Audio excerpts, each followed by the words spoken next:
Hello, and you're very welcome to another edition of the JMAC podcast. I'm John Mann, and of course, this podcast is sponsored by OrgaRetro.com and Atak Sport. Use my promo code JMAC podcast to get 15% off on OrgaRetro.com and get the best skin, gloves, and equipment on Atak.ie. Be Atak minded. And tonight we're here to talk about the Dublin Mayo game that took place on Saturday night and the under 20 All Ireland final that took place on Sunday. But the Dublin Mayo game, it was an absolutely sensational game. And to go through it all, I have former Monaghan All-Star Tommy Freeman, former Cork All-Star Danny Goulding, and former Leitrim footballer Gary Reynolds. So I'll start off with yourself. Tommy, how are you keeping? Good, John. Yeah, all's good here. And yourself? Yeah, same as that, my man. Same as that. Daniel, how are you keeping? All good, yeah. All good. Very happy with last weekend's result. Good for the game, unfortunate for the Dubs, but good for the game. You look very sad for the Dubs, Daniel. And how are you keeping, guys? Lovely jersey in the background. Good, John. Yeah, no All-Stars here, unfortunately. So nice introduction there, yeah. 2 All-Stars, the boys in the corner, and the rooter from Leitrim. All's good, man. All's good, yeah. Guys, if it makes you feel any better, I don't have an All-Star, so don't worry. It's bad. It's all right. So we'll start off obviously with the Dublin Mayo game that took place on Saturday, lads. I don't really know where you start with this game. So many talk points, and as we were saying off air, you know, at half time you could have been calling the game off and just turn it off and switching on to bloody Love Island at that stage. It was that bad, but it was an intriguing game. Second half was absolutely fantastic. Extra time was much the same, and I don't really know where you start. Daniel Goulding, can you get us going? Yeah, look, to start, I suppose Mayo historically over the last decade have been the team that match up best to Dublin. Albeit they haven't beaten them, they seem to have the defenders and the intensity and the tackle to at least try and quieten Dublin some bit. And to be fair, in the second half they did the same again, and they stuck at it and turned Dublin over a number of times and caught them on the break. And you know, I was thinking after Dublin with the last 2 years have had no challenge in championship, and to be honest with you, I think they got a bit rattled when the challenge came to it, and this time they probably weren't expecting it from the first half, and they weren't in a situation where they had to deal with it for the last 2 years. They kind of pretty much walked in All Ireland sleep last year and walked the Leinster this year. So look, I think when the SH1IT hit the fan, they just didn't stick to their normal process that they normally do. You know, the Jim Gavin way of being methodical, being patient. Started turning over balls, started losing their discipline, started kicking long ball into the forward line 50-50, which we never see. And look, I suppose Mayo took full advantage of that and played some super stuff. And the last 10 minutes of normal time, it just had everything between refereeing decisions, crazy tackles, off the ball incidents, retake and 45s. It was just a crazy game, and I suppose there was no other way Dublin were going to get caught. Yeah, 100%. It was an astonishing game. I suppose, Daniel, what impressed you most about Mayo? Obviously, as we were saying off air, half time it really looked like it was just going to be a Dublin victory. They were coasting the victory really in the first half, and whatever maybe was said at half time with James Horan for the second half. So I suppose, Daniel, what impressed you most about Mayo to get over the line? And you know, it was just so impressive, really, wasn't it? Yeah, look, in fairness to Mayo, this is what they do. Like, in fairness to them, like they never step away from a challenge. You know, and like sometimes you nearly look at them and they say, whatever, just give up, like, you know. But in fairness to them, like, they're at it, a lot of those lads are at it 10 years. Like, look at Lee Keegan, what he's put into it. You know, Paddy Durkin's there as well. You know, these lads are top class footballers, and look, they trusted themselves. And even O'Horan is man of the match after. No, I know he was a bit emotional and got a bit carried away, but he was still saying, look, we just stuck to the plan. And we thought if we delivered the plan, we'd turn them over. And look, they kept themselves in the game. And I think moving Keegan to centre back made a huge difference, released him. And as the lad said, their bench made a huge difference. I think Hessian, when he came on, just had loads of legs. And I think they had legs all over the pitch when they came on, whereas Dublin were tiring. And the last thing then, just the hunger factor, I think, look, Dublin, as I think Oisin was saying it on the Sunday game, you have 6 or 7 All-Ireland medals in your back pocket, it's probably harder to go to the well every single time. And look, you could see Mayo were far more hungry for it as well. Yeah, 100%.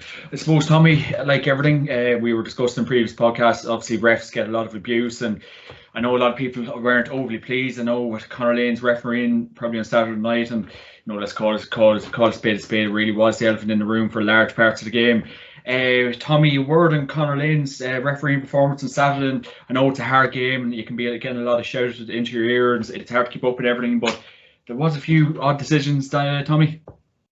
Yeah, there was, and I suppose the referees is an easy target, and I suppose I'd be one for slating the referee pretty quick myself. But I suppose for the second half it kind of escalated for me, and I suppose the John Small tackle on Owen McLaughlin, and unfortunately Owen has ended up there with a double fractured jaw break, and you just kind of seemed to have lost touch with the game. And even after that, I think he made some strange decisions. Some frees that he gave was soft, and other frees that should have been given wasn't given. He just seemed to be all over the shop, and but just I think it was that tackle that from John Small on Owen McLaughlin kind of totally put him off. And I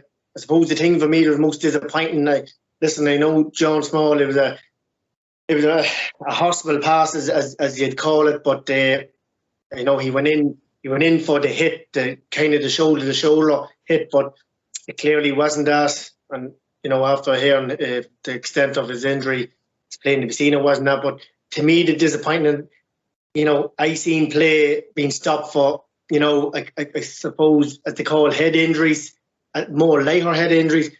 The way he fell, the way Owen McLaughlin fell, the ball, the play should have been stopped straight away. It was I know I was watching it on the TV at home, but it was plain to be seen, and I think common sense should have prevailed. But and then he let the play run, and Basquel got through and just went for goal, sliced it off the outside of his right and just narrowly wide. If that goal had to go in from that instant, I don't think Mayo would have clawed that game back. So it was a big call. But listen, the referees hasn't got an easy job. I think he could have got a bit more help from his linesmen, especially the linesman that was closer to him, on that side, closest to the tackle. And I think that's where the help needs to come in. And along with his umpires as well, he's 4 officials with him there, and sometimes they can be, excuse my word, but sometimes they can be like statues. I even seen it when I was playing myself. You could be getting the ribs thumped you, or the jersey pulled you, and all of a sudden you turn around and he calls him in, and then all of a sudden 2 people ends up getting a yellow card or a ticking and that. So I think the referees could do with a bit more help from his officials, which is the linesman and the 4 umpires. But certainly the linesman that was closer to that challenge on that side should have been a bit more help to Conor Lane, in fairness to him. Yeah, 100%. I suppose, obviously, Tommy, in the first half, Mayo, just they weren't at the races, they weren't pushing up in any Dublin's kickouts, and they just really weren't putting up to Dublin, to call a spade a spade. So I suppose, Tommy, looking at it, for the All-Ireland final ahead, and like I said this in the previous podcast, they won't get away with that in like a first half performance. They'll need a 70+ minute performance, Tommy. So, Mayo, I know that a great second half, great extra time, but that first half, Tommy, they'll not get away with that in the All-Ireland final.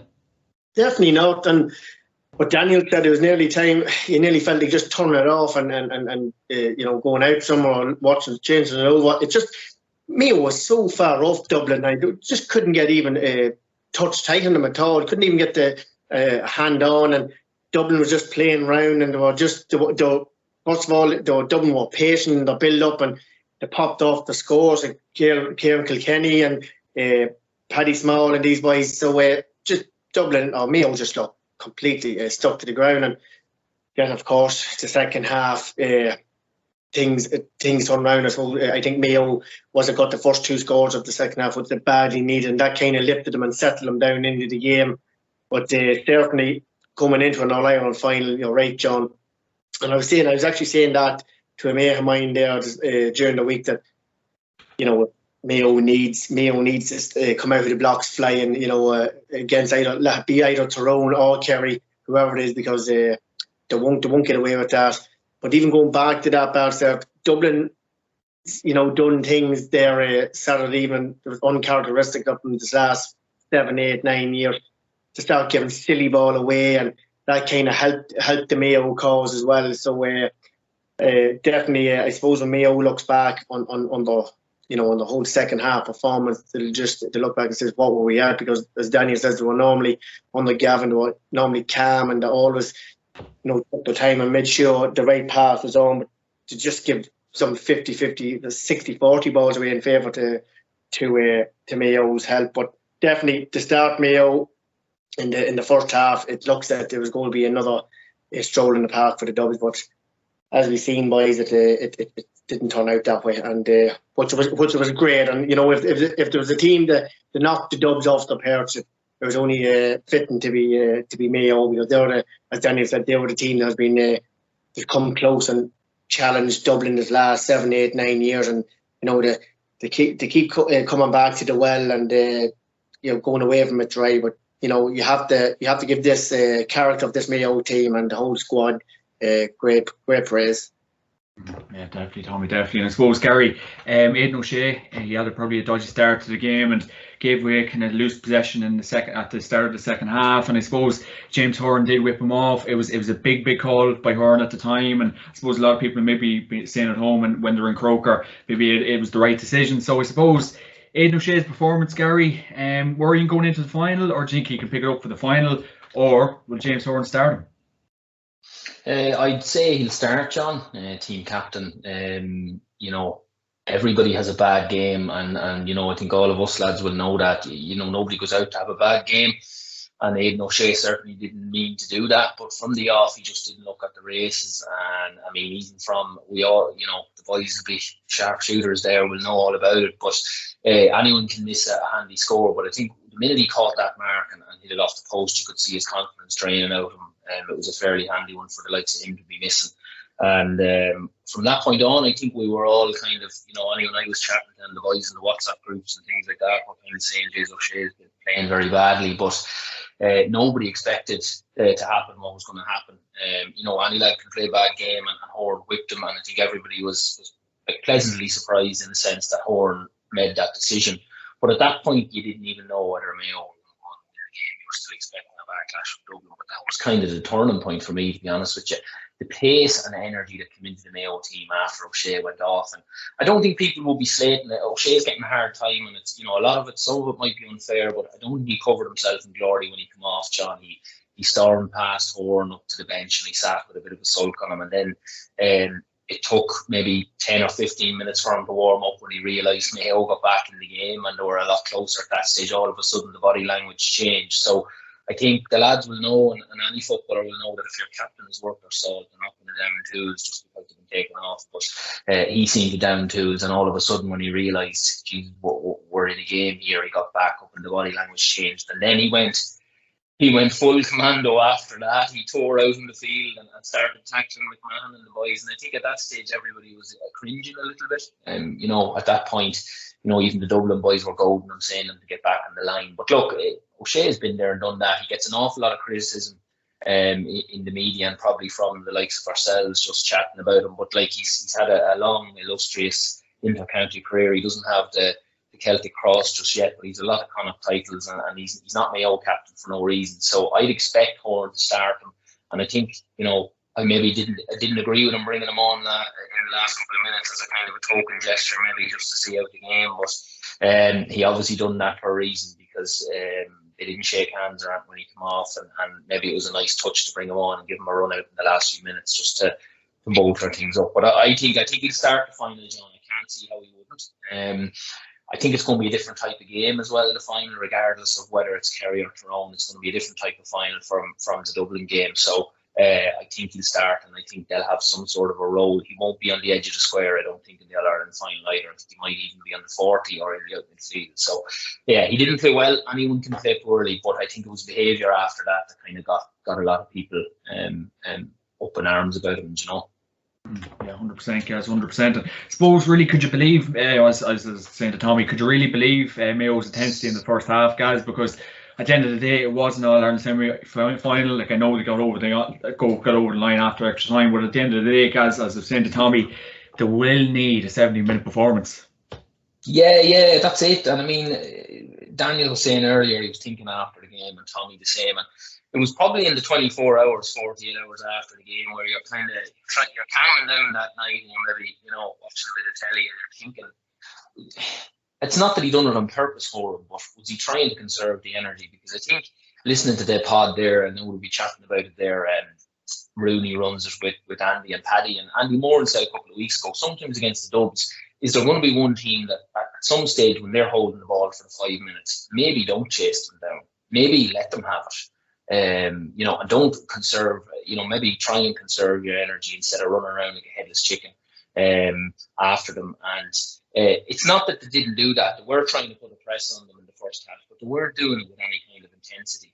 You might remember the score turnover in the second half when it could even have been an extra time, lads. You can correct me if I'm wrong, but Ryan O'Donoghue, is it Ryan O'Donoghue, the guy in the corner? Remember he hit James McCarthy's shoulder, and McCarthy was rattled by the shoulder, but then he carried it into another tackle, and the ball spilled out the back with very little contact. So unlike James McCarthy, whereas if you compare it with the press in the first half, they didn't do any of that. They didn't lay a hand on the door. So I couldn't believe it, John.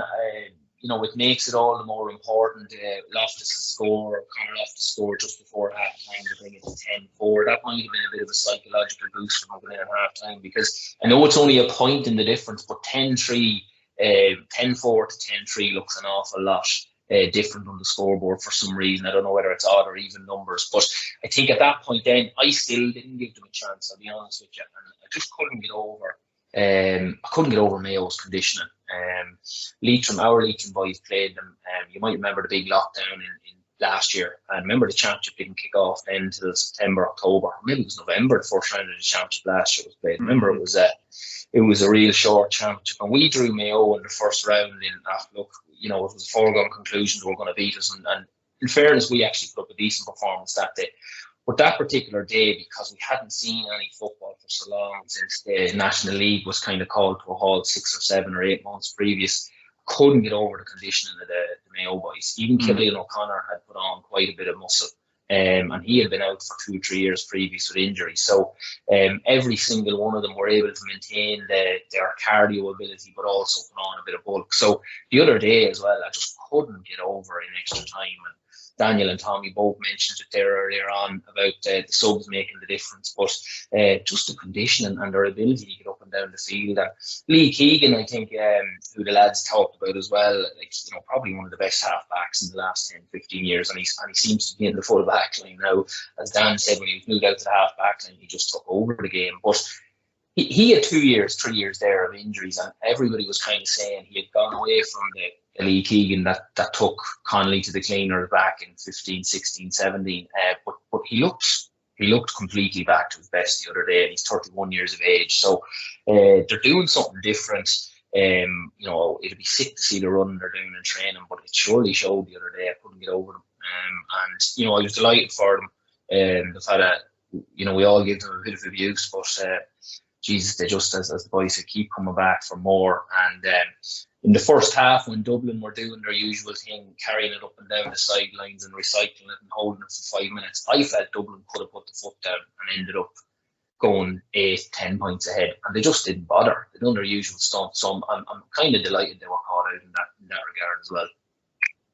Yeah, definitely, guys. And I suppose talking about that and moving on probably to the second half, Mayo came out all guns blazing, and I suppose Daniel, as Gaz was saying there about the condition of these Mayo lads, Tommy Conroy, he's a young fella, probably nearly the same age myself, and he's an absolute shithouse. Daniel, he led the charge in the second half. So a word on Tommy Conroy and the influence that he had on Saturday, Daniel. Yeah, he's been very good with the last 2 years. Watching him, you talk about conditioning there. Gary was saying, this man is an absolute machine. Huge physical man, can just cover ground, and once he puts the foot down, he leaves everyone for dead. He went through a gap there for one of the points. he went through. He was nearly half tripped through a gap and just swung it over and sprinted back out the pitch. Like, I don't know about Tommy, but I'd say I've never sprinted after sprinting in to kick a point. I've never sprinted out after it anyway. Tommy, like, can you confess? I just probably try and admire the score that I was after again. It's a turn up forward thing. Yeah, like, you know, he's the new prototype corner forward. These fellas that could play midfield if they wanted to, and I think like each one of his scores were better than the next. And look, they've been heavily reliant on Keegan O'Connor for the last couple of years, but look, it's the likes of him now stepping up, and Ryan O'Donoghue, like, they've nearly lost one forward but gained two. And, you know, there's not as much focus on getting the ball to Keegan O'Connor anymore, and it probably helps them a small bit.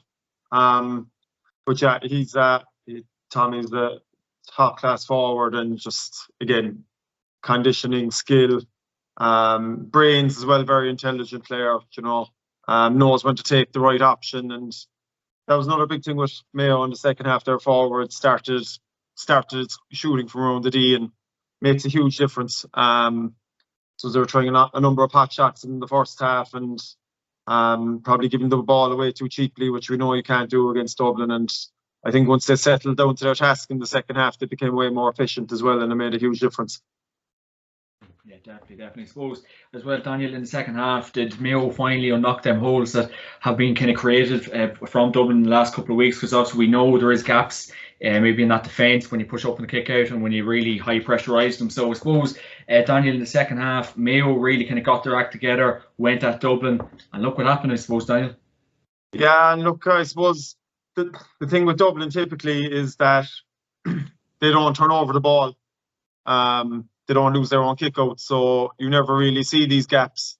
Mayo and Kerry, to an extent, are the only teams that have ever gone toe to toe with them and have put up big scores. But I suppose the difference this time is Mayo had a platform from their half back line because Dublin kept losing the ball, which is very unlike Dublin, albeit carrying it into the tackle around Mayo's half back line, Mayo breaking at pace. And like any backs, they don't like being no back likes being ran at on a counter break. Like, it's just, and I think say Paddy Small, say Davy Byrne, these fellas, they don't like being ran at one-on-one. Johnny Cooper, and that was happening because Dublin were so sloppy up front, and Evan Comerford came under pressure with his kick out as well.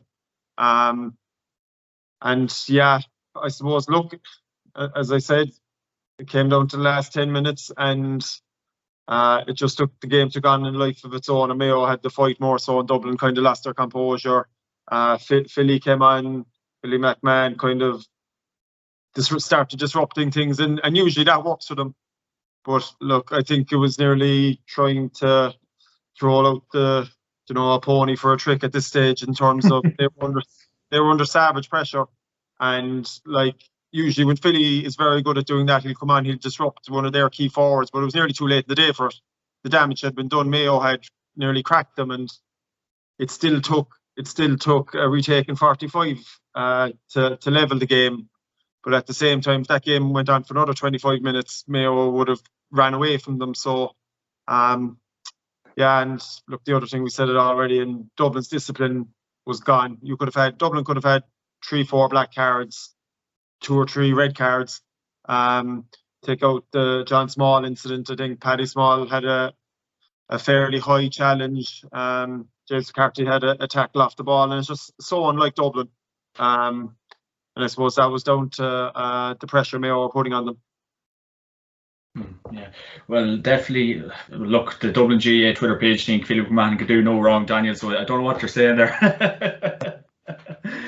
But moving on, Tommy, Mayo's resolve, as Daniel was saying, they just keep coming back time and time again, and you're just thinking, would they just ever quit? They just keep coming back. They're so high energised. Lee Keegan, Paddy Durkin breaking lines constantly, and obviously Matthew ran in midfield. So, Tommy, Mayo's resolve is really something to be admired. Unbelievable. It's just, and you know what? There's one thing that sums it up, was Jamer O'Connor's dive to keep that ball in from going wide with his left foot, and comes back to McLaughlin. and he swings it over the bar. That was a major turning point in the game for me. It was just never said that, yeah, dude. The likes of Lee Keegan, I know the boys were saying Lee was in started at full back, but I suppose Mayo went in with an injury to Oshie Mullen that was playing that position. That was a big loss too, and the likes of the boys mentioned Keegan O'Connor as well. But it's just, as you said, John, they were solid. They don't know when to give up, and that's a great trait in any team. And as I said, Jamie O'Connor's dive for that ball to keep it in, and not only to keep it in, but to get a score out of it, was a major lift for the team. And then, it's very funny. Like, at the end of the day, we were saying this last couple of years that this Dublin are machines, but it just goes to show that they are human after all. And before we go any further, we have to say they were great champions. And will we see another team like them again? I don't think so. So you have to give credit where it's due to Dublin in that respect. But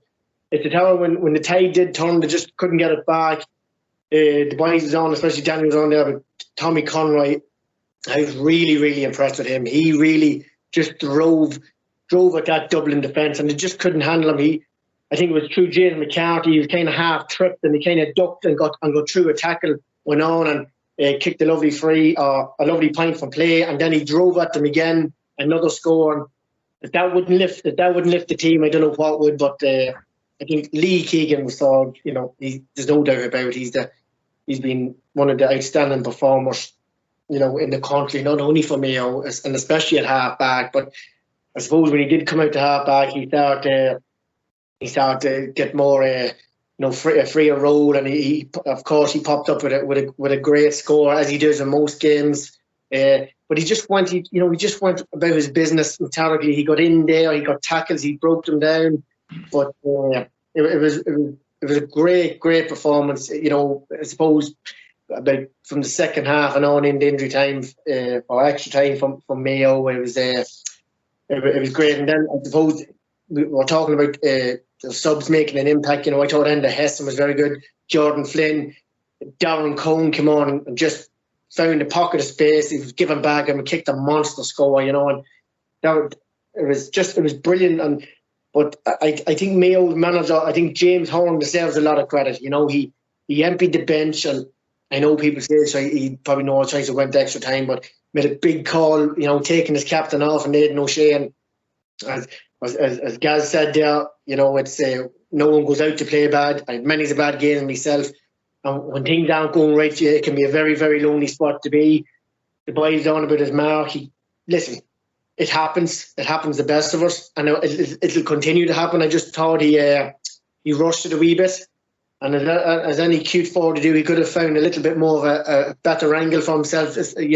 Steal a few more yards and basically not take it from the right spot. And you have to chance your arm, but it just didn't come off. And then you just seen the confidence sucking out of him.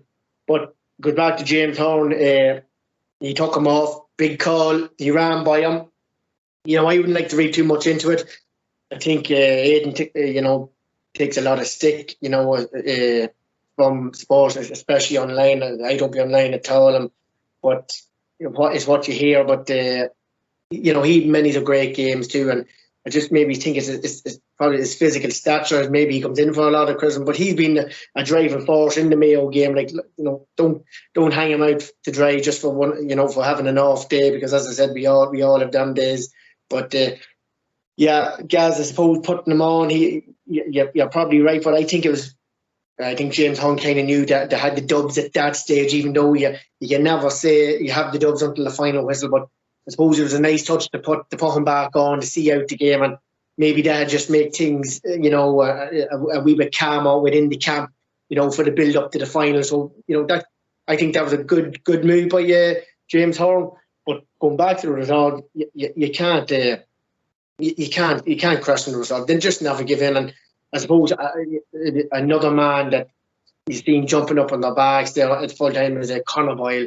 He didn't get on there, but what a warrior he was. And when I see guys like that getting what they deserve, it's great to see it. And I suppose it'd be fitting now for Mayo to go on and win All Ireland. I suppose they got carried away after knocking on the door and putting up with so many defeats to the Dublin. I suppose they finally get all across the line, and it's hard not to get carried away. But they'll settle down now, and I'm sure they're looking forward now to another All-Ireland final.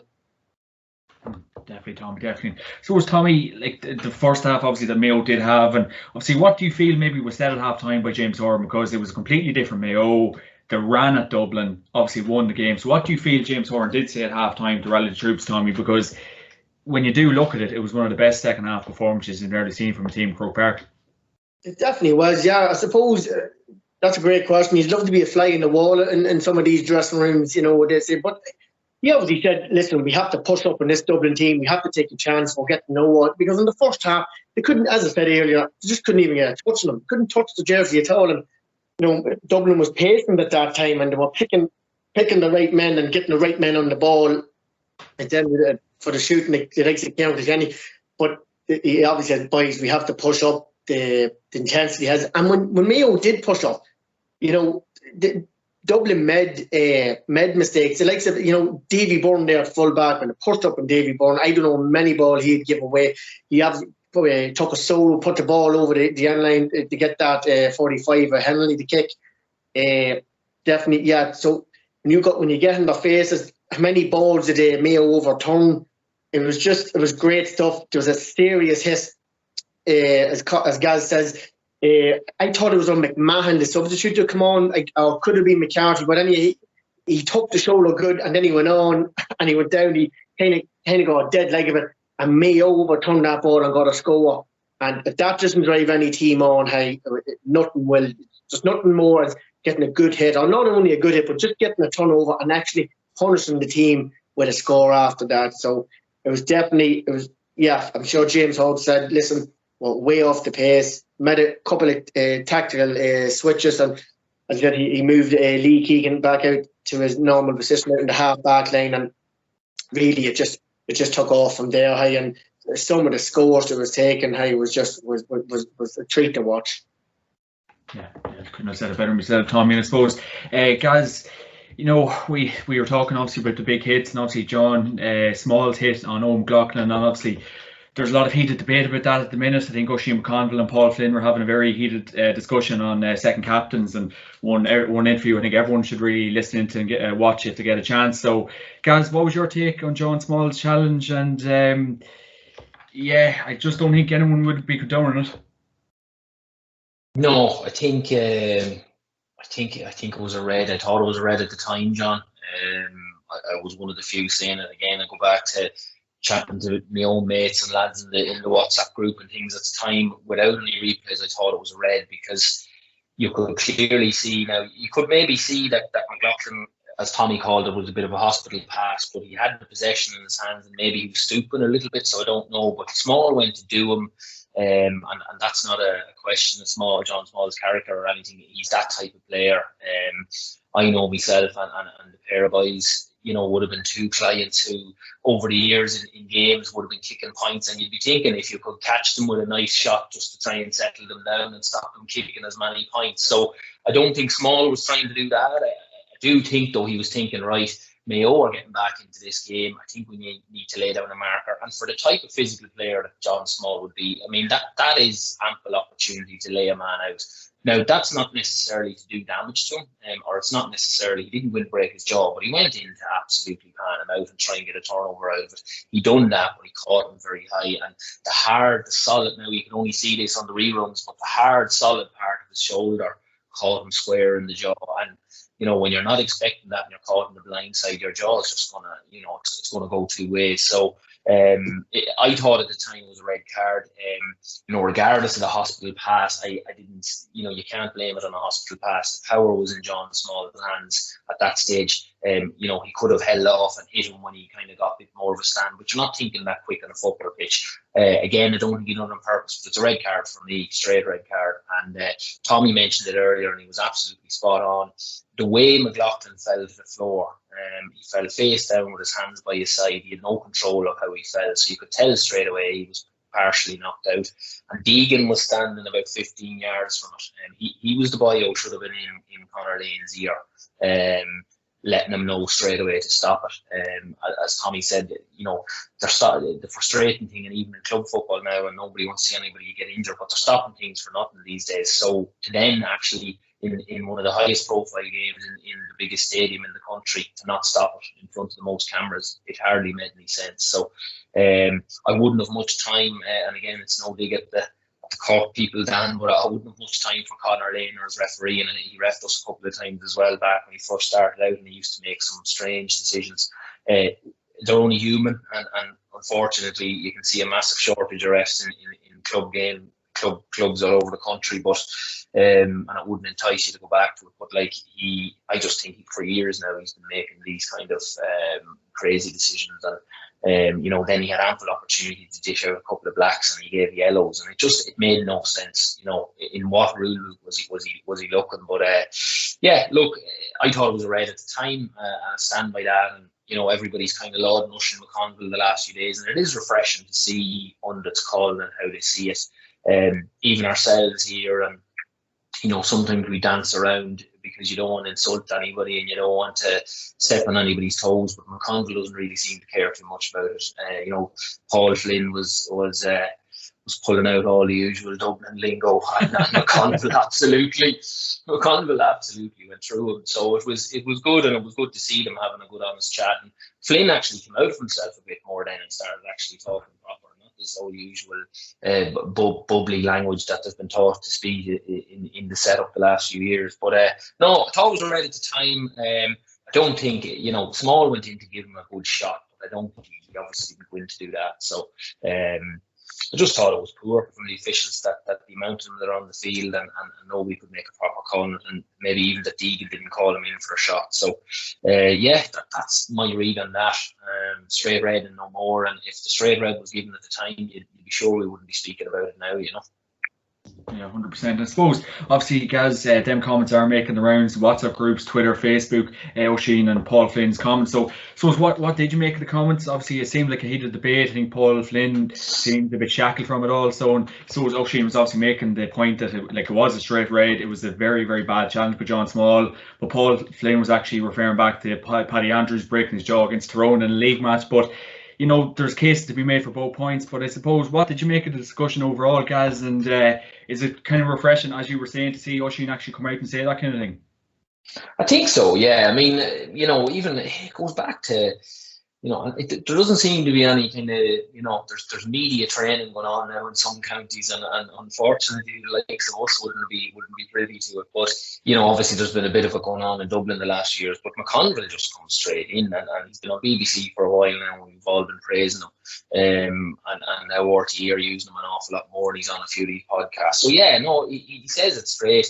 He's not trying to insult anybody or dance around the problem either. He's coming out with it straight, and I think he hit Flynn. Flynn kind of questioned him to a point. He said people in the media, and including Oisín, are calling John Small into, and McConville, in fairness, says I wasn't. What did I say that was wrong? I said it was a red card. I didn't say he went in to do it on purpose, but I said it was a red card. He called him high. So I think Flynn was taken aback that he got challenged so badly on it by McConville, and I'd say the second captain lads and the producers were surprised it ended up taking the life form it did, but they're happy now because it's getting listens all over the shop. So I think we missed that, and I think we always tune into the Sunday game on a Sunday night. It's kind of the only thing keeping the fear away of the Monday morning back to work grind. But RTE's it's been a little bit monotonous now the last few years. You could nearly write down what they're going to say after every game, and it's just refreshing to see McConville in there giving an opinion that most people are thinking, but they don't want to say live on air. I've enjoyed it the last couple of days. Obviously, there's certain aspects of it you would hope not to be talking about, like poor young McLaughlin getting his operation and things like that. You'd be hoping all that wouldn't have to be spoken about, but it has been, and it's been good, and it's going to make the build-up to the All-Ireland all the better. But look, there's lots of little rumours going around about what happened with Chuxton as well, and Desi Farrell's future and things like that. So I don't think we can talk about that either, because you're hearing all these rumours, but sometimes a lot of them are in screenshots from WhatsApp groups and stuff. But I've enjoyed it, John. I think it's if Dublin had went on and won by 10 points, what would we have to be talking about now? We'd have very little to be talking about, to be honest with you. Just another Dublin win, and we'd be looking forward to the Kerry and Tyrone game. But yeah, that was it. Really enjoyed the whole weekend. Really enjoyed that game in particular. It was an intense 70, 80, 90 minutes for all of us even watching, and we're not from either county. But yeah, brilliant. And the debate since has been interesting as well, you know. Yeah, definitely adds a bit of crack to it, guys. And suppose, Daniel, coming towards the end with Mayo, they really, really did push up. They were really pushed up in everything Dublin doing. Dublin were panicking. Everyone was coming out. He was passing behind them, kicking lateral ball away. So it really wasn't working out for him. And then obviously Mayo kind of got the freeze at the end. Rob Henley stepping up to kick the equaliser, kicked the first one wide. It was pushed back by Maris Deegan. He nailed the equaliser at the end. So Daniel, serious, I suppose, balls by Rob Henley on Saturday evening, and I don't think any of the three of us would have been like to be in the shoes. No, absolutely. And to be fair to Henley, he's had his fair share of disappointment through the years. Be it I don't know, was it nearly a double OG in one replay? You know, there's just bad luck stories with him. Seemed to be, you know, for Mayo, I'm sure he came out with an apology, which he didn't need to do anyway, but like that shows you kind of the disappointment he was dealing with. And then he went out to the team for Clarkson, even off the panel, I'd say, for a good bit. And, you know, like the rest of that Mayo team has just stuck at it, look, and in fairness to him, you know, when the pressure was at its greatest, he stood up and, you know, he got his just reward for years and years of resilience, really. That was just a crazy couple of minutes. I'd love to know why, like, I don't think it's ever been said. I don't know why the 45 was to be retaken. I know someone said something, but I'd love to know who said it. Because he seemed to, even Conroy seemed to run past Henley when he, and moted at someone else, said it was their problem, but they never identified it. And again, like I said it already, it's just so unlike Dublin, you know, and that melting pot, you know, to get carried away like that. And that comes from, I suppose, complacency. It comes from just being on the road for so long, being so used to winning, and then backed into a corner and probably not knowing what to do, that they haven't had to deal with for a couple of years. Comes from, I suppose, you look at their subs bench, even their subs bench now that comes on actually lacks experience in comparison to, we'd say, 3 years ago. You'd be wondering if some of their all-stars were even going to get a run. And I suppose, look, that's just the evolution of how good that Dublin team was. Like that Dublin team for 6-7 years was just, you know, I know they have the population and the money, and they get to play at home. We've talked about all this before, but at the same time, they've 15, 20 players, the best players to ever play the game. You know, and you can keep the two Brogans on the bench and Mac Meneman, these fellas, you know, just shows how talented they were. And like all kind of teams, the cycle ends, and the young lads that are coming in to replace them, you know, probably aren't as decorated and aren't as talented at the moment. I think it really showed. It was a combination of Mayo kind of upping at a level and Dublin not being able to go back to the well, or else even their new lads standing up to the plate. And in fairness to Henley, he put the ball over the bar, and I think from extra time on, then once they got the first two scores after extra time, Dublin even scored first in extra time, and Mayo went straight back up the pitch and scored twice. And I think after that, they never looked back. Costello had one chance near the end. Even a simple thing there was a runner outside him. Usually that ball would be given. And just all these little small things that we've seen all year, we were wondering, are they just in second gear? Are Dublin just waiting? But I think the standards in their group have dropped a small bit over the last 2 years, and you know, some of it is out of their control to an extent as well. 100%. I suppose, Daniel, as well, could you really believe Dublin's can play at the end? They were panicking, not marking their man, and like looking on, it kind of looked like James McCarry's head was just kind of gone really at the end. And I know players are kind of tracking back. It wasn't really working. It wasn't really effective for Dublin.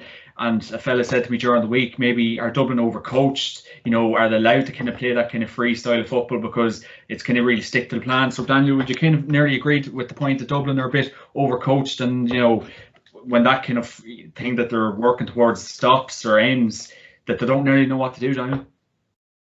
I wouldn't, to an extent, to be honest. They've down through the years, they've been in plenty of tight corners against Dublin and Mayo, and it's because of their coaching that they've gone out of them. I just think that last incident right at the end where the 45 went out was just, again, complacency on their part. Allowing Mayo to push up on them, not giving Comerford support and not giving Davy Byrne support. Very unlike Dublin. Like, there'd always be an out man somewhere in the Dublin backline, and I think it was just complacency and maybe tiredness and I suppose shell shock to an extent. And you know yourself then, and I've been in successful teams, we all have, where if you've been successful for a while, the next thing you've got a slap in the mouth and you don't react fairly quickly. Like, it can go bad fast because you're not used to it. And like as I said, the hunger side of it, Mayo were just starved for winning that game and Dublin weren't. Dublin's new lads then couldn't inject the bit of energy they needed. And I suppose, again, it shows the importance as well of Clarkson. Comerford's a very good keeper, but Clarkson is just on a different level, and the calmness that he brings was definitely missing as well when the pressure was on the most. 100%. I suppose we can touch on to the Dublin end of things, Tommy. Obviously we're hearing rounds of messages about obviously Stephen Clarkson being unhappy with the COVID breach, and things kind of went down to Swanee after that, apparently. That's the word on the street these days, Tommy. So Stephen Clarkson's not being around there on Saturday, not being around for the Leinster Championship, and obviously it was a massive sideshow for Dublin throughout the year, Tommy. So how much of a loss really was Stephen Clarkson Saturday night? Because, let's be honest, Tommy, they could have been doing with him. Oh, without a doubt. Yeah, Daniel hit the nail on the head. I suppose, listen, you can't blame young Comerford. He had a good season, but I suppose when Daniel came to the melting pot, he gave it one or two balls away. Just made the wrong decisions at the time. It's not that he had an overly bad game, because there was large parts of the game he hadn't much to do, but it's when Mayo really put the pressure on. That's when you need a calm head and the experience that Clarkson does bring. And there's no doubt about it, Stephen Clarkson has been the best goalkeeper this last 20 years. He's very professional in what he does. I would have done the Australian rules with him, or the international rules with him back in 2003. He's very much, he does his own thing. He's not a media man at all. Keeps himself to himself, but professional-wise, it's just everything to a T. He goes out there, his parallel park there, his kick-outs even on his own there, and a bag of balls. And yeah, he was a major loss, don't get me wrong. But, if you go through not only Clarkson, the likes of Keane O'Sullivan centre-back, the likes of Kevin McManaman, who normally come off the bench, the Bernard Brogans. Then you had Jack McCaffrey, Paul Mannion.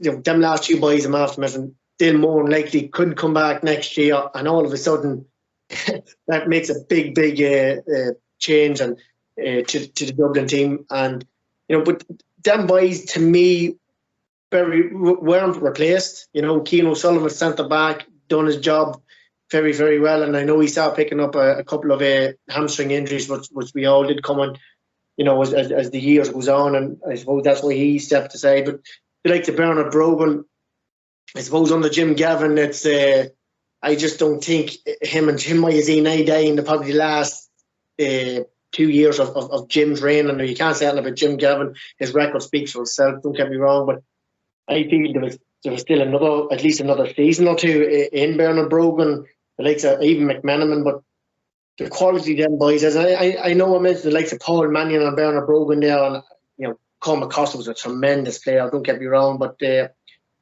were big names I'm after mentioning, and I just, it's just very, very hard to fill them spots, because they were outstanding players. Most of them has 5 or 6 medals in their arse pocket. As Oisin McConnell said, it must be weighing them down on the Sunday. I wouldn't mind that weighing me down, to be honest. The All-Star not heavy enough, Tommy, no? But, that's not too bad. But no, listen, as I said, they were massive players, and it's just sometimes it's hard to fill them voids. And as Daniel says, when Dublin was pushed, into a corner, and with the intensity of Mayo, especially in the second half and in the extra time. Last year they just strolled in All Ireland. Let's be honest about it, and they're strolling Leinster the last 10 years, you can say as well, and even more. All of a sudden, they just when you haven't find yourself in a situation, it's just very hard to switch it on and turn it around. And I suppose the newer boys with the lack of experience just didn't know and wasn't fit, as Daniel said, to push on. And Dublin just was growing more frustrated, and Mayo was just continuing to push up. And you have to give it to Mayo for once again, with this melt blood of this Dublin team, they went for it. They never let up. They got on their faces. And I suppose Jim O'Connor coming out behind James McCarthy for one of the last couple of kickouts. You seen what James McCarthy done. He swung the elbow back, and it was highlighted on the Sunday game. And I'm not a man to highlight to get any man in trouble, but it's just because James McCarthy, listen, he's one of the outstanding players in the country for this last 20 years. He just doesn't know when to give up, and he keeps driving forward. And whatever position he's put in, he just seems to fit in lovely, and he's a tremendous player. But it was just the discipline let them down, and I suppose Philly coming off the bench, and as Daniel said once again, and Gary, it normally works. He normally gets into your face, and even looking at the TV, how with the, when he strips the teeth and shows the gums, you nearly feel like jumping into the TV at him too. But most of the time, the Phillies defence, most of the time it works. He does a job. He's another man that drove this Dublin team on, and plenty of All Ireland medals in his pocket. But I just think it went against him. Obviously, with having the 45 retaken, it was a great thing for Mayo because. But just to go back on that man that kicked it, and Daniel summed it up lovely there. Robbie Hanley, he put up with a lot of tough days in Croke Park. With mistakes, in All Ireland semis and All Ireland finals, and just such a time to make them. And I suppose he's only human, and we all make mistakes, and all you feel like doing is coming home after the match and throwing your bag in the corner and just, watching TV and staying in the house. But I was delighted for him. He showed great character, especially after missing the first one, to step up and kick it sweetly and to creep in. Just at the final, I thought if he had to be any further out, it just might have curled out, maybe hit the post and went to the left-hand side of the post, but it didn't. At the end of the day, it went between the sticks, and it was just great. And all you could see was once that went over and the crowd got behind Mayo, it was things were looking up for them. 100%, Tommy, 100%. And I suppose I seen John Duggan from Newstalk was tweeting saying Jack McCaffrey probably is the biggest loss to this Dublin team. They've had numerous retirements, but Jack McCaffrey, Tommy, how much of a loss is he to Dublin? Because I know he's stepped away the last 2 years, but he kind of, made Dublin seem to wear to a certain degree. Him and Clarkson were absolutely sensational over the years. So Jack Mack, Tommy, another man that probably could have been doing it on Saturday. Oh, without a doubt. Yeah, definitely so. He's the driving force. He's one of the most calmest players I've ever seen. I actually seen a clip of the walk round the field just before throw in, behind the arcade boys man of an All Ireland final, and him laughing and giggling himself, looking in at the crowd, and I suppose that's a great thing to see too. A man's nice and calm, but I'm sure there was a few nerves in the belly, like the most of us. But listen, he's a driving force. His pace was phenomenal. How just breaking forward from half back, no one could catch him. Scoring goals in All Ireland final, getting points. Massive loss to Dublin. Definitely, if you had to have the likes of him, even him in that, it could have made all the difference. But the likes of Paul Mannion as well, where another massive miss in the forward line and too. And as I said earlier, them boys are just, they don't replace them very handy, but them boys are still young and they look after themselves, and I'm sure Devin Farrell will be looking for the number, maybe making a wee call, and if you can get the likes of Mannion and McCaffrey back into that squad for next year, and maybe to help them newer faces in the Dublin setup, it's in gel. let's not get wrong here, boys, because that's still a very strong Dublin team. You know what I'm saying? I'm not rating Dublin off. As far as I'm concerned, Dublin could go back next year and win the All Ireland, and they could win it comprehensively. You know, you never know, because they'll be sore after that, and of course, when they're best enough, they have knocked off their perch. It's the media, rightly so, is quick to pounce on it. But you know, they'll be hurting, and I'm sure now they'll go back and play their club football, but they'll be looking forward to getting back out next season and hopefully trying to win the All Ireland back. But coming back to the Mayo, definitely great performance. It was great to see it, and all you have to do now is jump one last hurdle and get that prize that they're crying out for this year's the All Ireland. So looking forward to whoever the opponent will be. We'll know in time to come. Definitely, Tommy. I suppose, Gaz, lastly on Dublin, I suppose there's obviously calls, probably ridiculous calls, for Dessie Farr to step down, which is just fine, ludicrous, as he did win the Sam Maguire from last year. But then again, if things aren't happy in the camp, if lads are walking away, if there's obviously the COVID breach and everything goes with it, Gaz. So the future for Dublin ahead, will Paul Mannion come back? I just think Jack McCarthy looks like he's probably played his final game in that 2019 final. Maybe he might prove us all wrong. But I suppose, Gaz, what does the future hold now for Dublin for the next couple of years ahead? Yeah, it's hard to know. I mean, there was no chink in the armour, and there was no bit of daylight for the chasing pack the last couple of years, and all of a sudden, after one defeat, everybody's talking about all the stuff that's going wrong, all the lads that are missing, and even there must be teams in Leinster, the Kildares, the Meads, who ran them tight a few weeks ago, must be thinking, Jesus, is there going to be a chance now in the next couple of years? You know, Andy McEntee, I'm sure, is sitting with his Mead boys saying, look, lads, if we can go again now for another couple of years, would we actually close the gap and catch them in the Leinster final? So there's a little bit of light for the chasing pack, but going back to kind of a couple of Tommy's points, and it was actually originally what Daniel made as well, feeding into kind of Tommy's chat, was that Daniel said that the guys that are replacing those experienced men don't have the experience of those men, obviously. Like you've a bench full of all-stars, and you're going from a bench full of all-stars to a bench full of young lads full of talent, but they just don't have the experience in those big games. And I think one of the turning points as well that Tommy has mentioned already, after that big hit from John Small, Pascal sliced that wide. I think if that's in Kevin Mack's hands, lads, I think that's the back of the net, and I think that's the game over as well. McMenamin probably takes another step around the keeper and buries it. So, McMenamin wouldn't have the legs or the engine that Pascal has at the minute, but in those crucial moments, those guys know how to get the job done, and they know how to finish in the back of the net. And I know Kevin Mack was away with Ireland in Tokyo at the Olympics. I think he was with the boxers as a psychologist or something. But you would have to ask questions, and not so much of McCaffrey and Mannion, because I think they've got a little bit of history in taking the odd year out here and there. Even McCaffrey took it out a couple of years ago under Gavin. So, he's I think he's a qualified doctor now. So he obviously had a fairly intense, college period, and I think he wanted a bit of time out, and he was focusing on that. But you would have to ask questions.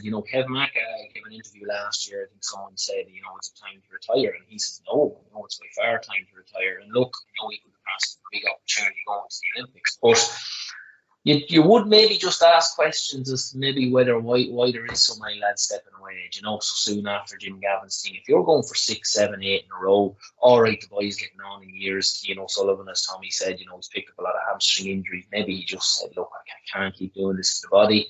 I think in his statement, he says the body keeps saying no, and even though I want to continue on. So, there is going to be questions asked. I think Farrell has enough skin in the game to probably get another year out of that team. I think it was a 3-year term he signed up anyway.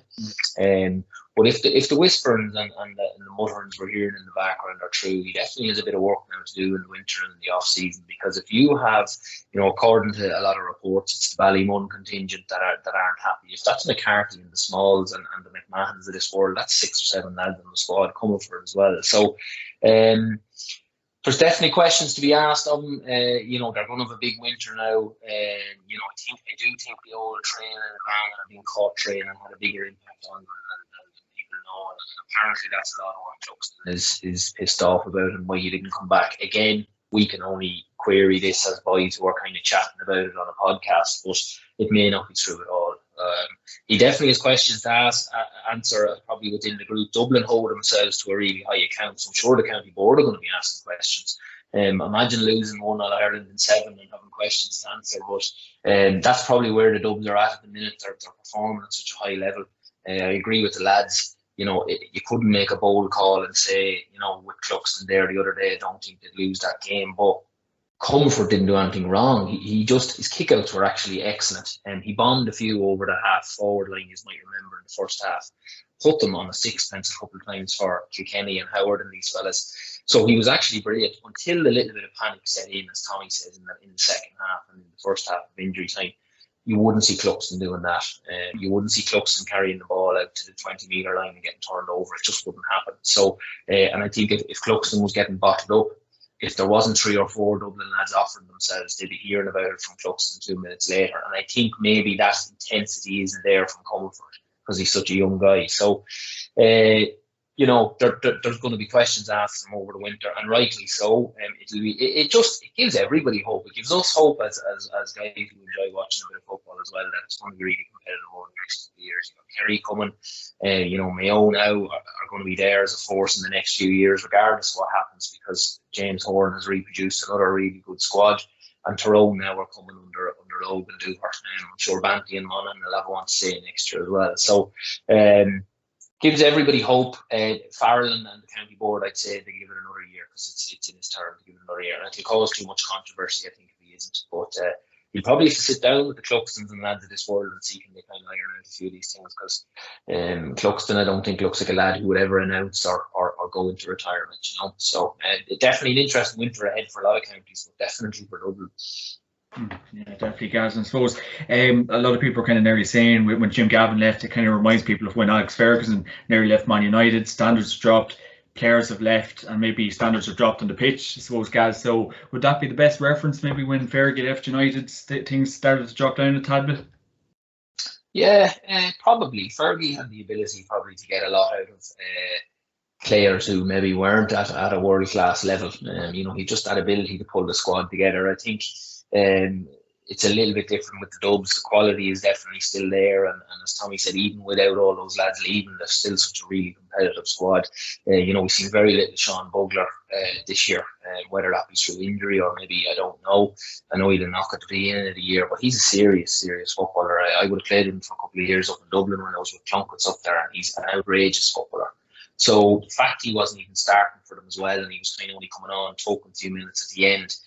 There's loads of talent there, and they had a couple of under-20 teams that won the All-Ireland there 2 or 3 years ago, and a lot of them actually haven't come on, bar Bugler and Basquels and these fellas. There's still a few more of them names haven't even entered the fray yet. So, you know, I think it's different that, you know, Fergie had an ability to get a lot out of not a great playing squad, whereas in Dublin, you know, they're winning so much. Gavin was able to keep the hunger there, and you know, having won 4, 5, 6 All-Irelands, and Desi probably suffered with a few lads that left. Maybe he didn't have as much of an impact on the dressing room as Gavin had, but there's always that transitional period. And it's funny, you know, we were talking to a lad about who's going to take on the Leitrim job, and it's not a job we don't think too many lads would be looking for. But likewise with Dublin, like, I mean, who wants to try and come in and take on that success levels? Because you literally, you know, there's no room for losing.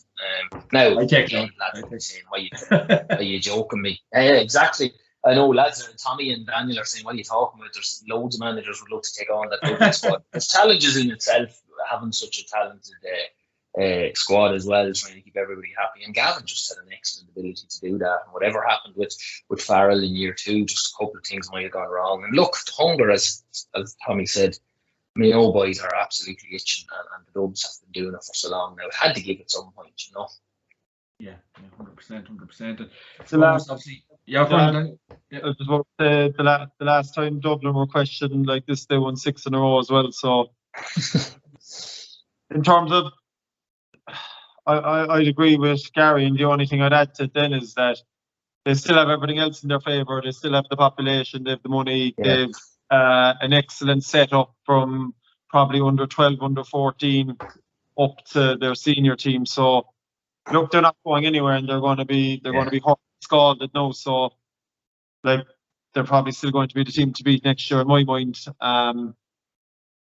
and they're not going anywhere. I suppose it's premature to think that, but as Gary said, what Tommy said, we were all saying is what it is great for is it gives the rest of the pack hope now, and it brings a bit of life back to the championship that you're not nearly going into an All-Ireland final with the result already nearly known. And that's the big thing, I think, from what Mayo did to them the last time. Yeah. Yeah, definitely. And I suppose Daniel, obviously Páirc Ó Hora got the RTE man of the match, and Lee Keegan got the Sky man of the match. But I think everyone really man of the match probably was Páirc Ó Hora. But obviously big shout for Tommy Conroy as well. But what did you make of Páirc Ó Hora on Saturday night as well, Daniel? Obviously done a sterling job on Kieran Kilkenny, Dublin's main man. So a word on him, Daniel.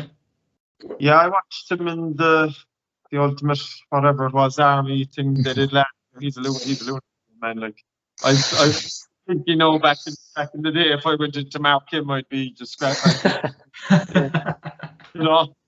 I'd say that in fairness to him, you didn't see him in the interview after. I'd say there was no end to the man. I'd say he'll never ever know when he's beaten.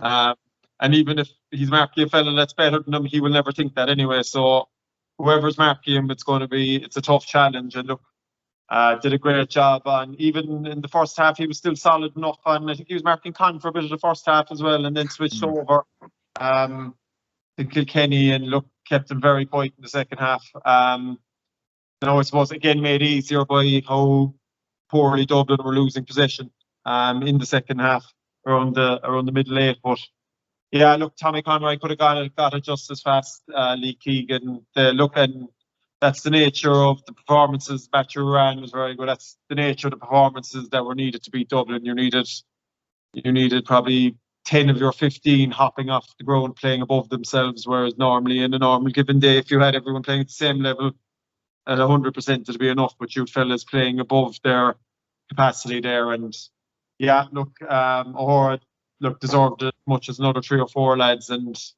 going to be interesting now going to the final.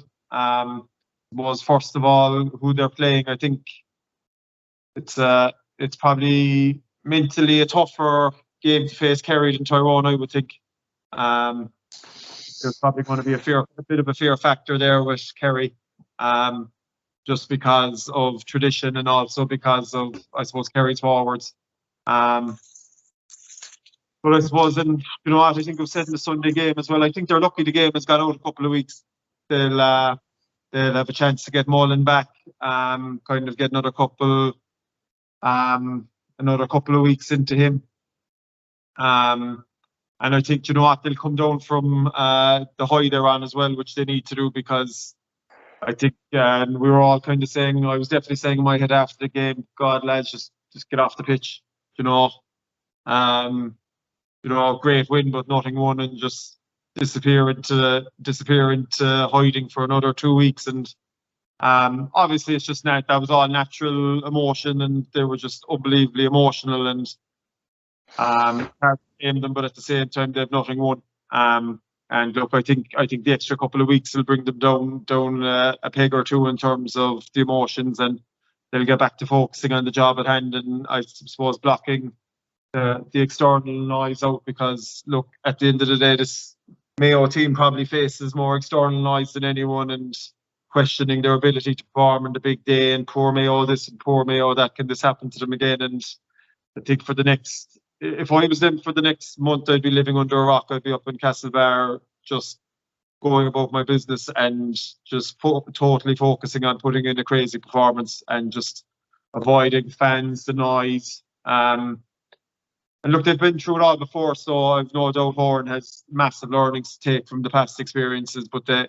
really need to kind of go into this final kind of tunnel vision with them. Yeah, it'll be an interesting couple of weeks. And I suppose, Daniel, obviously Rob Henley, Lee Keegan, Paddy Durkin and all the likes, Colin Boyle, as Tommy has referenced at the start, them boys, they've been around the block a long time, so a special win Saturday night for them boys, Daniel. Yeah, absolutely. And look, I've somewhat of a long career, we'll say, enough of a career, and I played against all those lads in 10 and 11, and I'm sure 2 lads would have as well, and I'm finished 5 years, and they're all still tearing into it, and as Gary said earlier, their athleticism and their physique and their commitment must be crazy, because the condition they're in, especially for Lee Keegan. No, he's been around the block a long time, and Paddy Durkin is now turning into one of the elder statesmen. Colin Boyle, all these fellas.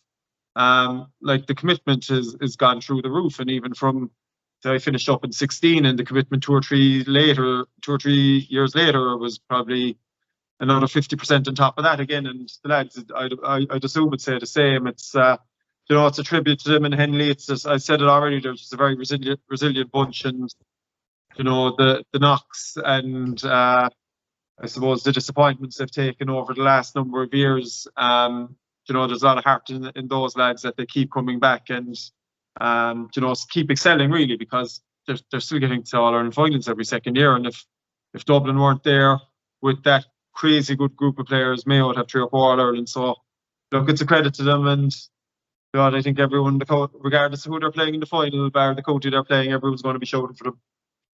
Yeah, definitely. An absolutely fantastic game on Saturday, and one we'll always remember. And I suppose on Sunday you had the under-20 All-Ireland final. Offaly 114, Roscommon 111. And I suppose, Tommy, Shane Lowry's getting a nice wee return on his investment. Yeah, he is. And, it was great to see a man, that's up there as one of the greats in the golfing world, just soaking it up in Croke Park and just, going on like one of the lads and just jumping up on top of each other's back. And it was great. And, what's this going to do for Offaly football? It's just going to bring it on leaps and bounds. And, this is a good under-20 team now.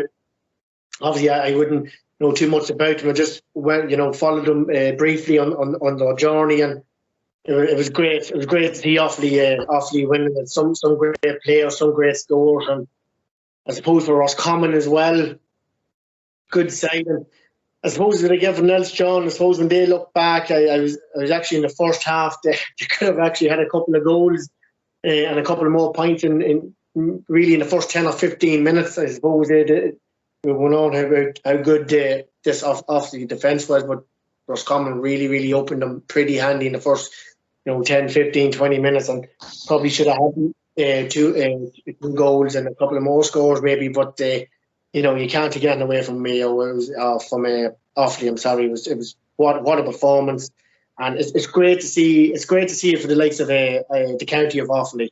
I'm sure the celebrations is still going on, but that'll just do the football in Offaly the world of good. And it's great to see it.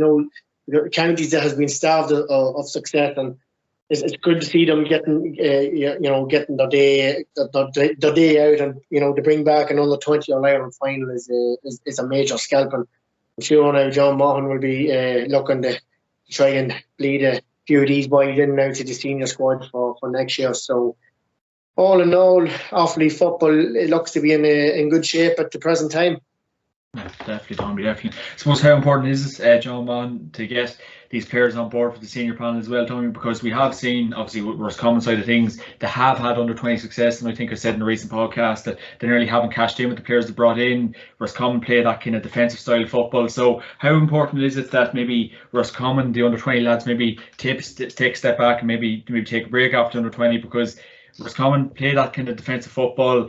Roscommon have some nice young forwards in that team. So, if you were Roscommon under-20, would you be kind of watching your next step, Tommy?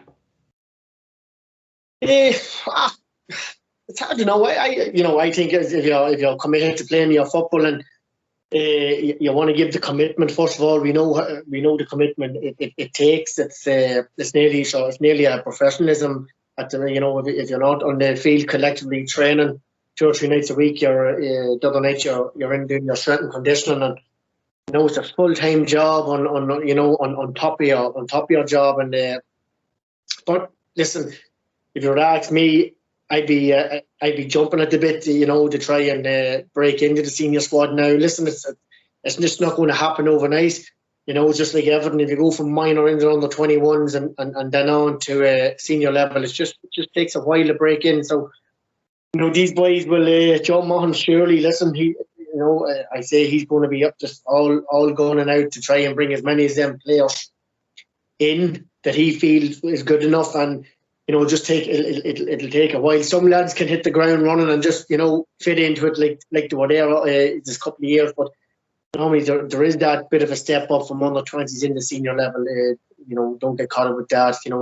The physicality of the game and at senior level and under 20. Naturally enough with that bit older and you have that bit more strength and conditioning numbers, you have that bit bulkier, more muscle built up. So, but no, that's what I'm saying. I'm sure John will be he'll be looking on with his backroom team and willing to take in whoever he think was fit to step up to the place. And as it says, it's great, just great for Offaly football at the minute, and I'm sure John Mahon's delighted. But to go back to the under 20s, that's not to take anything away from them, and the management team too. They deserve a lot of praise. They just came there, really came out of nowhere, and they were a treat to watch. They play a lovely attacking brand of football. A lot of great footballers, and some serious scores taken. So delighted for the likes of Offaly, and as I says, it's great to see a county like Offaly coming back up the ladder again, because they always have a great footballing tradition, and sometimes there's been a lot of hard years. I remember myself too when I first came on in the morning panel. We were just wouldn't have been in a great place at the time, and around from 2001 we would have been maybe in Division 3 and I think even Division 4 for a year. But thankfully, as the years went on, we kept plugging away, and new management team came in and took the professionalism thing, and thankfully Monaghan really hasn't looked back since that. So that's what I'm saying. I know how it feels to be training away and always we've kind of been looked down on from the top counties that we always winning provincial titles and pushing for the All Ireland. But yeah, it's great. It's, as I said, great for Offaly. Good bunch of players coming on there, and as I said, John Mahon will be licking his lips now, and hopefully fitting to bleed a few of these boys on into the senior squad that he's already there. Yeah, 100%. So lastly on it, Gaz, the Kerry Tyrone game's going ahead next weekend, and it's a mouth-watering game, one we're really looking forward to, and it's got to go ahead. So, Gaz, one we're all looking forward to. Yeah, definitely. Didn't know whether it was going to happen or not. Backstories galore as well to this one. Regards, we're Tyrone releasing that statement, trying to make Croke Park and the GA make a decision on it. And yeah, there's lots. I think Tyrone have to answer a couple of questions as well. Maybe it's not the right time to do it now, but post semi-final or post All-Ireland final, because how did it turn so bad so quick? How come no other county has kind of experienced the same issues? They're going really well under the boys, and it's going to be a great game of football. I think most people will fancy Kerry, and Tyrone will love that. Tyrone will love being underdogs. But yeah, no, it's one I think we're all looking forward to now that it is finally going ahead. And just regards the decision to extend it, I think Sligo unfortunately didn't get offered that opportunity last year. They didn't put out a statement like Tyrone did. I think they actually did, but they left maybe 2 or 3 days before the match last year against I think it was against Mayo. John, correct me if I'm wrong, but that game was thrown and Mayo got straight through to a semi-final, I think, against us. So, look, we're probably going to lose that game anyway. But you'd be surprised such a big organisation in the GA haven't kind of worked out some sort of protocol or plan for this. So we're all delighted that Tyrone are given an opportunity to play the game. What sort of fitness or sort of shape these guys are going to be in is another question to ask, because I actually myself picked up COVID last year, last October, and I was in bed for 5 days and I was properly shook, and I'd say I maybe lost half a stone or a stone as well in that week because I wasn't eating. So if I don't know who has it or who doesn't have it, but if you're a central player like the likes of Matty Donnelly or some of these big physical men around the middle who are going to be putting in a serious shift, McNamee at full back. If you're losing weight and your energy levels were as bad as mine were for a month afterwards, I don't see why you're going to be in a fit state to go and hang out with David Clifford for 70 minutes. So they're all things that's going to be interesting. You're hoping none of the boys have been too badly affected and that Tyrone are able to feel a good rattle. Hopefully Dooher and Logue have a fair idea that if they do get that extra week, they're going to have the boys in good shape. So yeah, really looking forward to it. I think we're all delighted now if after Saturday night, if we had to be looking into not playing a semi-final and then Kerry winning cold against Mayo, it wouldn't have been fair either. So I think we're all delighted. It'll probably turn out to be a different game completely than the one we watched at the weekend, or maybe the first half will actually turn out much similar. It should be single digits, I would think, going in at half time, unless Kerry can really turn it on. Not saying Tyrone will go back to their original style, but I think they know themselves that they need to shut down Kerry early, because if Kerry get a run on you, anything can happen. And in fairness, Daniel will know better. Like Cork actually done, an all right job on that in the first half, and then you seen what happened in the third quarter once Clifford and the boys got going properly. So they'll be trying to avoid that. Tyrone are cute enough and the boys are cute enough to avoid that. But again, a totally maybe different game than we've experienced in the other semi-final, but one I think we're all looking forward to equally for the intensity levels and we've been waiting so long for it now. It's going to be a big one, Yeah, 100%. And obviously we'll be previewing that game next week and we cannot wait for it. I suppose lastly on it, guys, how difficult and tricky of a situation did Fergal Logan and Brian Dooher have in the last couple of weeks? Because it's not an easy thing to face the media. You don't really know if the Tyrone boys are coming and going. It's a very serious 2 weeks to get it if you do get the COVID, as you did experience it, guys. So how tricky of a time was it for Fergal Logan and Brian Dooher, Gary? Yeah. I mean, impossible. I mean, they've no control over the situation at all. It's Tom Parsons, I think, gave an interview to say he was up chatting to them at some point or over the phone or something, and I think he was saying that 14 out of training, and I mean, that's not as if that's going to increase to 25 or 30 in the next few days. I'd say they won't have that full panel training. It'll probably be next week, maybe, and maybe they'll only get 1 or 2 collective sessions, and that's if everybody has come through it unscathed and they're able to train. So they're still living the situation, and they'll be living the situation right up until throw-in. So really, really tough scenario. Everybody reacts differently to it, and I know that because I know lads that I know that got it as well, living in Dublin like myself, and they didn't even know they had it, whereas I was in bed for 5 or 6 days. And in fairness, genuinely, my energy didn't come back for 6 or 8 weeks. Now, luckily, it was in the off season, so I didn't have anything to train or play. But even going back, simple as going back to the gym or going for a run, was out of the question for me for a month or 6 weeks. So you could see Tyrone lining up, but they'll be very quiet, I'd say, over the next 10 days to try and keep things away from the Kerry boys. But you won't know Tyrone's starting team, I wouldn't think, until 5 minutes before throw-in, and it'll be very hard to distinguish who is in and who is out. So depending on that and depending on the personnel, I think it'll be very hard to see Tyrone getting a result. But Logan Dooher, sure, it's a logistical nightmare. Even having Zoom calls and this stuff at this stage of the year, so it's not worth the damn to anybody really.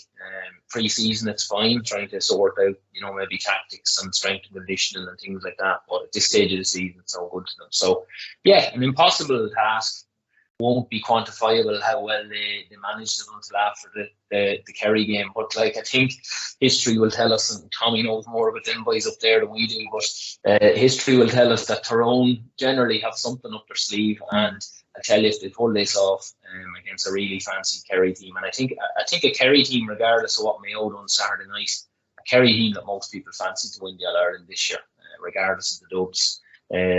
The Dubs falling short on Saturday night. So, and it goes back to earlier questions. I think the fear for us all, we're all Mayo supporters at the minute, but the fear is that, have Mayo done a game too early, and are Kerry going to blow them away in the final? But look, we'll see what Tyrone can offer first. But it'll be interesting 10 days. There'll be very little said about it, I'd say, even from the Kerry camp. So looking forward to it. We don't have too many big games left, lads, so we'll have to enjoy these last two. 100%, guys. Jeez, nearly a teardrop from me either.